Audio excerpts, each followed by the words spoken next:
Bonjour à tous, bienvenue dans cette vidéo sur l'eschatologie et prophétie, donc une vidéo que je réédite cette année, que j'ai fait l'année dernière, car j'ai fait quelques erreurs et il y avait des incohérences et en même temps je voulais remettre un peu à jour avec plus de précision. Je voyais des choses pour 2020 assez dramatiques on va dire, mais apparemment bon c'est pas arrivé, donc ça sera plutôt décalé à 2021 je pense en rapport avec les événements mondiaux et on va dire le début des tribulations entre guillemets, suite à la crise économique en particulier. Donc pour faire l'analyse des prophéties eschatologie, je vais le faire en trois temps, c'est-à-dire que je vais commencer par tout ce qui est eschatologique, les différentes prophéties des saints et autres initiés et autres et aussi je vais revenir sur la une de The Economist de 2020. Donc on va commencer tout de suite avec l'eschatologie catholique, qui est donc l'Ancien Testament dans la Bible. Donc dans la Bible, il y a sept grands signes, en gros, sept grands événements annoncés. Alors il y a en un les faux prophètes. Donc il est dit dans la Bible que s'élèveront des faux prophètes, car le Christ a dit si quelqu'un vous dit alors le Christ est ici ou il est là, ne le croyez pas, car il s'élèvera de faux Christ et de faux prophètes. Ils feront des prodiges et des miracles pour séduire les élus s'il était possible. C'est dans le Marc chapitre 13, versets 21-22. En deuxième, il y a les guerres, les famines et tremblements de terre. Quand vous entendrez parler de guerre, de bruit de guerre, ne soyez pas troublés, car il faut que les choses arrivent, mais ce ne sera pas encore la fin. Une nation s'élèvera contre une autre nation, et un royaume contre un royaume. Il y aura des tremblements de terre en divers lieux. Il y aura les famines, ce ne sera que le commencement des douleurs, les douleurs de l'enfantement du nouveau monde. Dans Marc 13, 7, 8. En 3, il y a la persécution et l'évangile annoncé de toutes les nations. Prenez garde à vous-même, on vous livrera aux tribunaux et vous serez battus de verges dans les synagogues, vous comparaîtrez devant les gouverneurs et devant les rois à cause de moi pour leur servir de témoignage.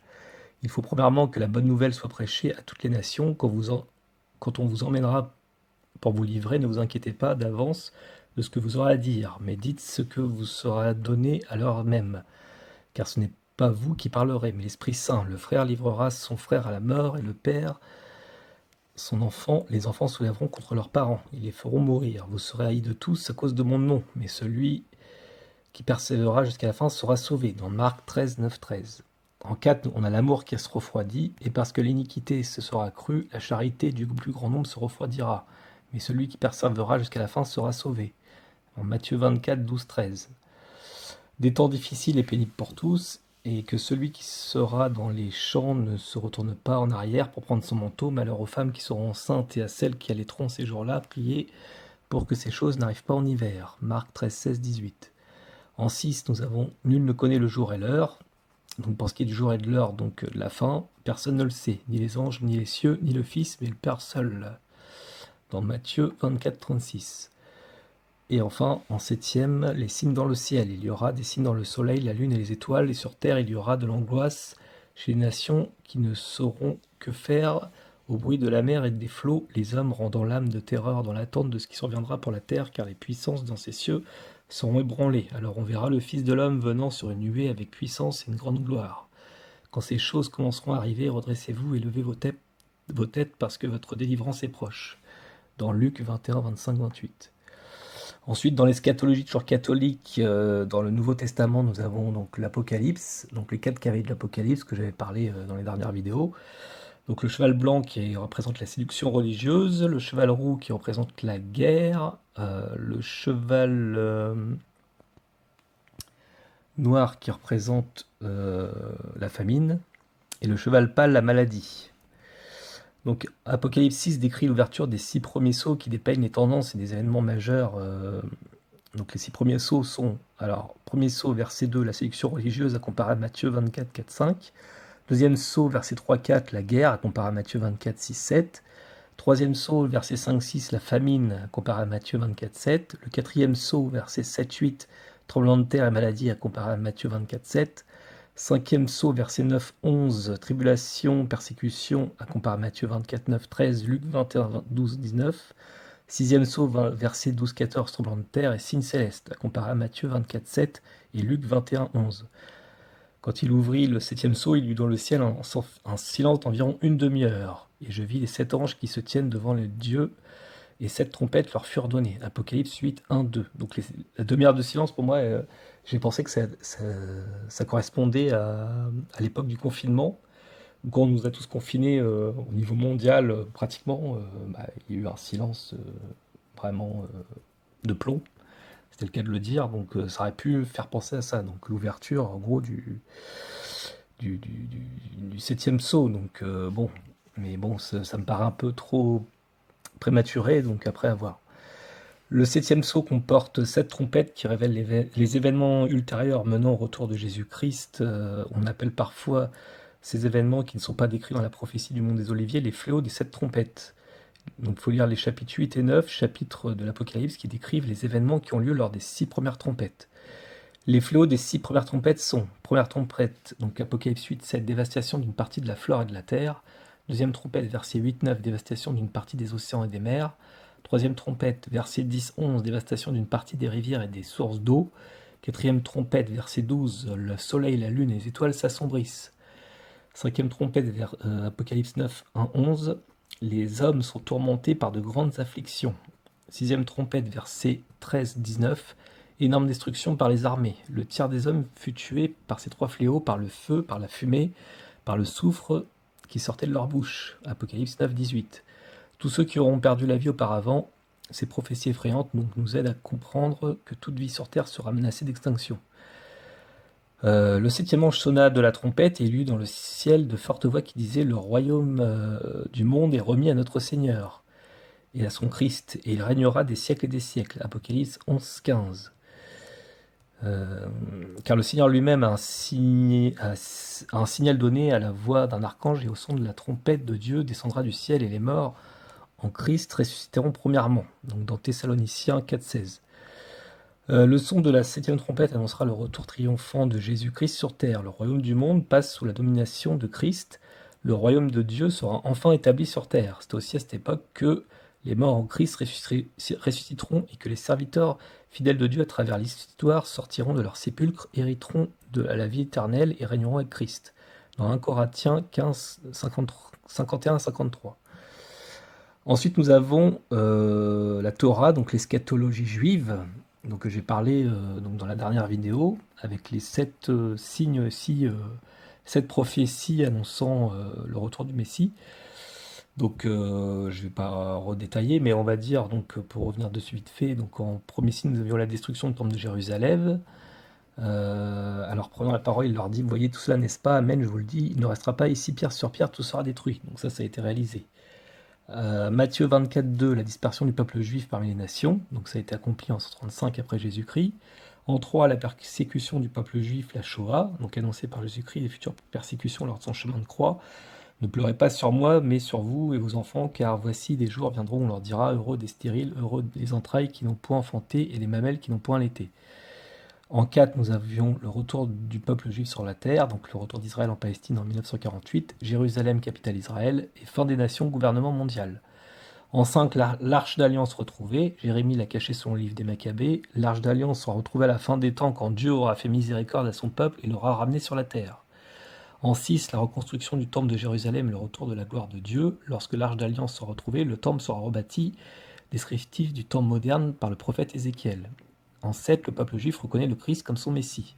Saint Paul et Jésus, vous ne me verrez pas jusqu'à ce que vous disiez Hosanna au plus haut des cieux. Conversion du peuple juif au Christ, retour du Christ. Ensuite, dans le Coran, l'eschatologie islamique ou musulmane, il y a 10 prophéties. La première: le soleil se lève à l'ouest, inversion des pôles, la lumière viendra de l'Occident, guerre froide. Deuxième prophétie: séisme en Occident, Orient et Arabie, changement de société. Troisième prophétie: apparition de la fumée qui restera 40 jours sur la terre, obscurcissement de l'intelligence par le matériel. Quatrième prophétie: venue du Mahdi, imam, docteur politique en chef de l'islam, prophète. Cinquième prophétie: sortie de la bête, la lutte avec l'islam. Sixième prophétie: guerre contre l'islam, Gog et Magog. Septième prophétie: un feu naîtra à Mède, la Mecque et Médine seront détruites. Huitième prophétie: l'apostasie généralisée dans l'islam. Neuvième prophétie: la masse des vivants se retourneront vers l'antéchrist. Et dixième prophétie: le retour de Jésus, le Messie sur terre. Ensuite, nous avons les apparitions mariales, donc de la Vierge Marie. Donc, il y a trois grandes apparitions, on va dire, voire quatre. Fatima, la Salette, Garabandal, il y a aussi Medjugorje, et puis il y a encore d'autres d'ailleurs, Bethléem, etc. On va se focaliser surtout sur Fatima, la Salette, Garabandal. Donc les prophéties de Fatima, dont le troisième secret. Alors voir aussi, je conseille de voir le film M et le troisième secret. Excellent documentaire, reportage, qui parle de tout ça, de la Vierge Marie, des apparitions mariales avec le fameux troisième secret. Donc les prophéties de Notre-Dame de Fatima désignent six apparitions mariales de la Vierge Marie telles qu'elles ont eu à Fatima, un petit village du centre du Portugal, à 6 reprises au cours de l'année 1917, à 3 enfants bergers. Ces apparitions, dont les messages prophétiques portent sur la prière et les fins dernières, ont d'abord été objet de méfiance aussi bien de la part des autorités civiles que des autorités religieuses. Le miracle du soleil qui clôture le cycle des apparitions sera l'objet d'une vive émotion parmi la foule de 70 000 personnes rassemblées et sera l'objet de nombreuses polémiques et publications. Avant même la reconnaissance officielle de ces apparitions par l'Église catholique romaine en 1930, de nombreuses personnes se rendent sur le lieu des apparitions pour y prier. Après cette date, le succès populaire du pèlerinage de Fatima transforme ce lieu d'apparition en un grand centre de pèlerinage, donc national et international. Suite à ces apparitions, l'une des voyantes, donc Lucie dos Santos, demande au pape de consacrer la Russie au cœur immaculé de Marie. Si le pape XI ignore la demande, le pape Pie XII y répond en 1942. Le pape Jean-Paul II renouvellera cette consécration en 1984. Alors pour résumer, donc, le premier secret de Fatima, c'est une vision de l'enfer aux enfants, qui est terrible, pour montrer aux hommes leur péché en fait. Donc le deuxième secret, c'est la consécration de la Russie. Et le troisième secret de Fatima, une vision apocalyptique. Alors on ne sait pas ce que c'est, parce que a priori ça serait ça, mais au départ on a dit que c'était le pape,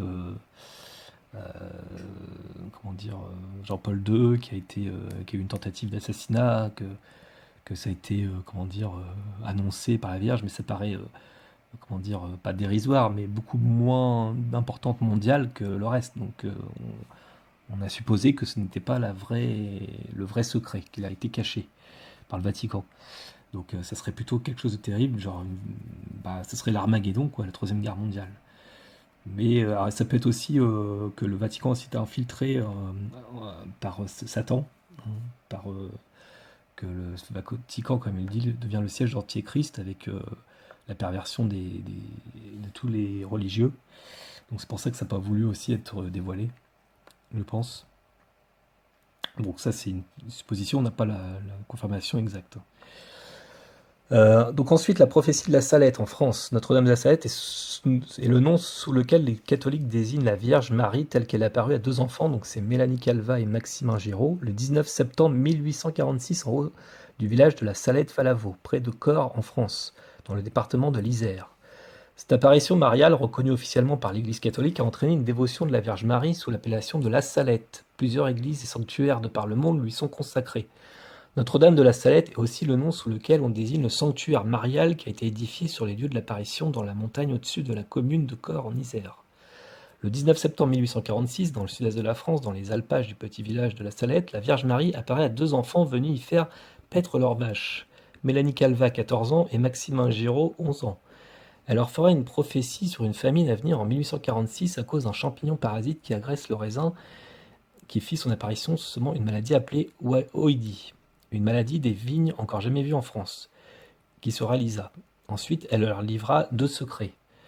Donc c'est ce qui nous intéresse. Donc, il avait déjà prophétisé une famine et ça s'est réalisé la même année.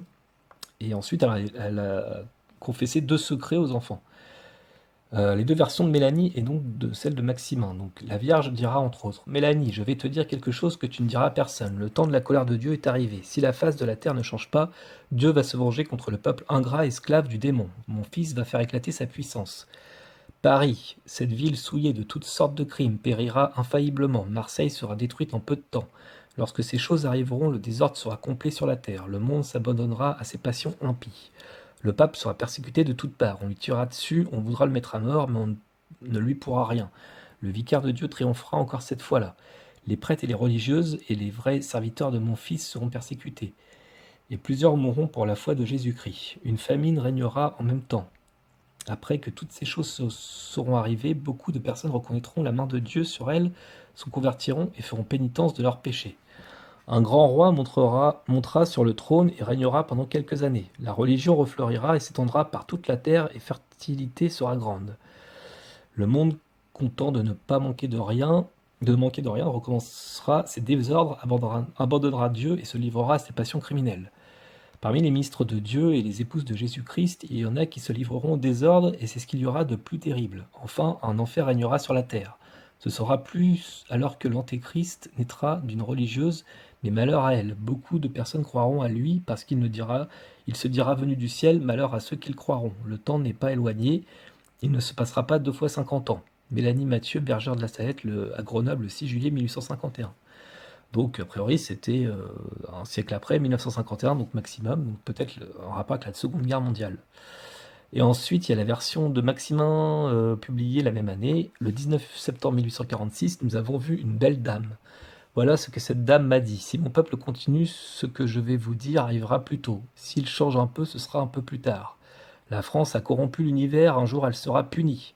La foi s'étendra dans la France. 3 parties de la France ne pratiqueront plus de religion, presque plus. L'autre la pratiquera sans bien la pratiquer. Puis après cela, les nations se convertiront, la foi se rallumera partout, une grande contrée dans le nord de l'Europe, aujourd'hui protestante, se convertira. Par l'appui de cette contrée, toutes les autres contrées du monde se convertiront. Avant que tout cela n'arrive, de grands troubles arriveront dans l'Église, et partout. Puis après cela, notre Saint-Père, le pape, sera persécuté, son successeur sera un pontife que personne n'attend. Puis après cela, une grande paix arrivera, mais ne durera pas longtemps. Un monstre viendra la troubler. Tout ce que je vous dis là arrivera dans l'autre siècle, au plus tard dans 2000 ans. Bon, c'est pas tout de suite. Maximin Giraud, donc le Grenoble, le 3 juillet 1851.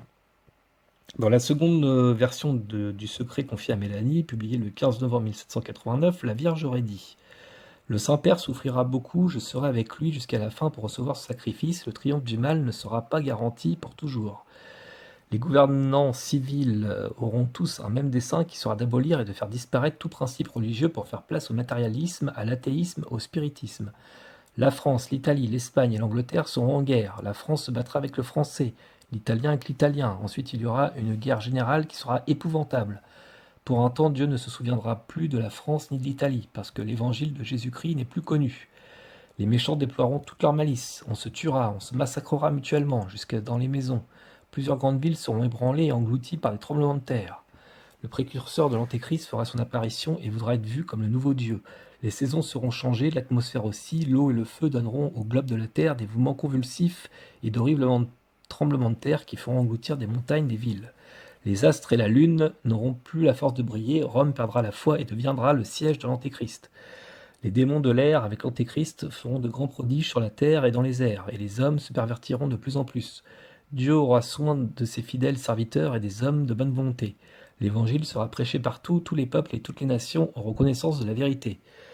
Donc, transcriptions du secret sont tirées du volume des secrets de la Salette de Monseigneur Antonio Gali.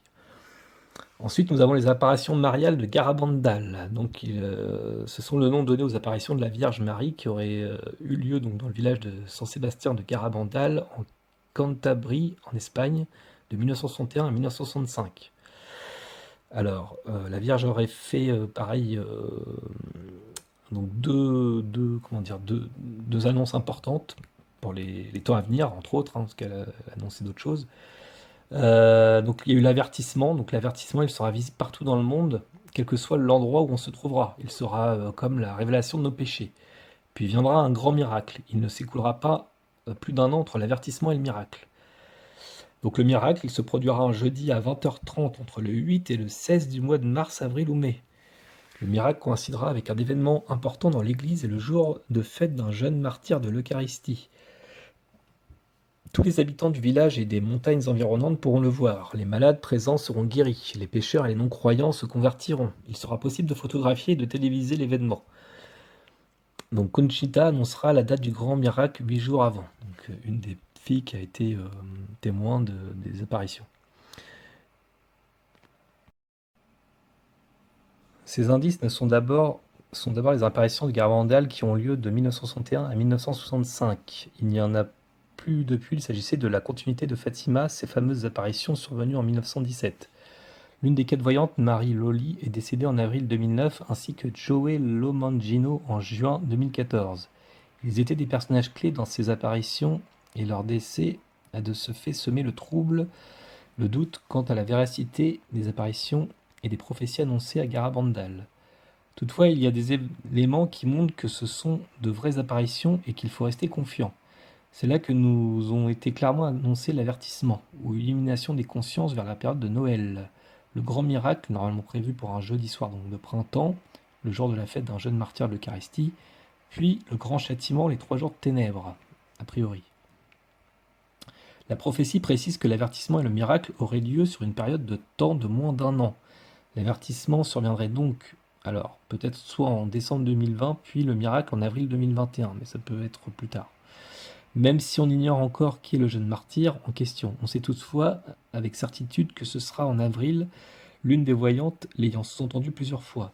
Mais ce qui est intéressant, c'est que la Vierge avait confié aux 4 petites filles de Garabandal que l'avertissement surviendrait au plus fort de la tourmente, et ce sera lors d'une année paire, plus précisément à la période de Noël, tandis qu'à Djuposkoa, la Vierge avait annoncé que la situation serait tendue au moment du grand miracle qui va survenir à Garabandal, empêchant beaucoup de monde d'y assister. Ensuite, nous avons la prophétie des papes de saint Malachie Martin, évêque irlandais donc, qui a donné au XIIIe siècle la succession des 111 papes de l'an 1143 à 2026. La prophétie de saint Malachie ou prophétie des papes est un apocryphe en latin ésotérique de type prophétique et eschatologique, qu'une tradition populaire attribue à Malachie d'Armagh, donc 1094-1148, qui était un évêque d'Irlande. Elle énumère 111 brèves devises décrivant Célestin II, pape en 1143, et ses successeurs, ainsi que 2 paragraphes prophétiques sur Pierre le Romain, qui serait le dernier à siéger avant la destruction de Rome et le jugement dernier. Le pape François, serbe de nationalité argentine, porte un patronyme d'origine italienne, ce qui pourrait correspondre à l'adjectif romain de la prophétie. Par ailleurs, les 4 premières lettres de son nom, Berg, pour Bergoglio, traduite en allemand, langue natale de Benoît XVI, pape émérite, signifie roche, montagne. Or, en latin, rocher se traduit par Petrus, et en français par Pierre. Pape François, qui est âgé de 93 ans donc cette année, 2020, et serait le dernier pape avant l'Apocalypse, qui serait nommé Petrus Romanus. On retrouve ce mot Petrus, c'est étonnant. Donc nous avons une liste en fait des 111 papes donc, qui énumère donc les 111 papes avec leurs devises, traductions, nom des papes ou antipapes auxquels elles peuvent se rapporter des dates de pontificat. Donc ça va de, par exemple, El Castro Tibéris d'un château sur le Tibre, c'était Célestin II, donc 1143 à 1144. On va pas tous les faire, donc si on prend les derniers, donc si on prend donc, à partir, donc l'édition de 1595 ne comporte que les devises, donc à partir du 78e donc, pape Undocius vire l'homme aux ondes, Léon XI, 1605, Alexandro Ottavio de Médicis, Octave de Médicis, ce pape élu le 1er avril fut en quelque sorte un poisson d'avril et ne régna que 27 jours. Il ne fit que passer comme l'onde qui fuit, d'où sa devise. En fait, la devise qui est attribuée au nom du pape correspond à son règne, quoi, sa période de papauté, ce qui est assez étonnant, car à l'époque, on ne pouvait pas deviner. Donc c'est assez, rien que les devises déjà, c'est assez fou. Et donc si on prend les derniers, donc dans les 100... Donc si je prends par rapport à, par exemple, le 107e Pasteur et Nota, le Pasteur et Notonnier, qui était la devise de Jean 23, en 1958 jusqu'à 1963, il fut patriarche de Venise, qui est la ville des navigateurs. Il fut tel un pasteur à la source de la grande étape du Concile Vatican II. Ensuite, le 108e pape Flos Florum, la fleur des fleurs, Paul VI, pape de 1963 à 1978, le lys surnommé la fleur des fleurs est présent sur ses armes formées de 3 lys. Le 109e pape des Mediteae Lunae, de la moitié de la lune ou du temps moyen d'une lune ou de l'intermédiaire lunaire, c'est Jean-Paul Ier, 1978. Jean-Paul Ier mourut 33 jours plus tard, ce qui donna lieu à beaucoup d'interprétations, dont celle que son pontificat dura approximativement, selon l'expression populaire, le temps d'une lune, un mois. De Laboris Solis, donc le 110e pape, qui est le Jean-Paul II, de l'éclipse solaire ou de la labeur du soleil, 1978 à 2005, certains y ont vu, parmi d'autres interprétations, une corrélation avec une éclipse solaire le jour de sa naissance et le jour de son enterrement.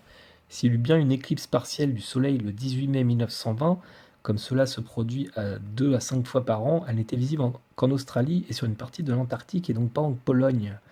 Autre signification, la durée du pontificat de Jean-Paul II est de 26 ans. C'est également la durée du cycle solaire calendaire utilisé dans le compute ecclésiastique. Certains y voient aussi le fait que Jean-Paul II est le pape qui a le plus voyagé. Son long et éreintant pontificat a participé à l'épuisement par un labeur soutenu, labeur du soleil. C'est dingue, on retrouve un peu le... C'était marqué en eux, quoi, dans leur devise, hein, leur vie. Ensuite, nous avons le 111e, donc c'était ensuite Benoît XVI, des Gloria Olivae, donc de la gloire de l'olive, de l'olivier, de 2005 à 2013. Premièrement, saint Paul a comparé le peuple juif à une branche d'olivier, qui à la fin des temps viendrait s'enterrer sur le tronc. Deuxièmement, sont nommés Olivier les deux témoins qui, dans l'Apocalypse, au chapitre 12-4, combattront l'impiété dans les derniers jours du monde. Et prophétie finale, donc le 112e, donc dans la dernière persécution, c'est marqué de la Sainte Église romaine se trouvera dans une dernière persécution, siégera Pierre le Romain.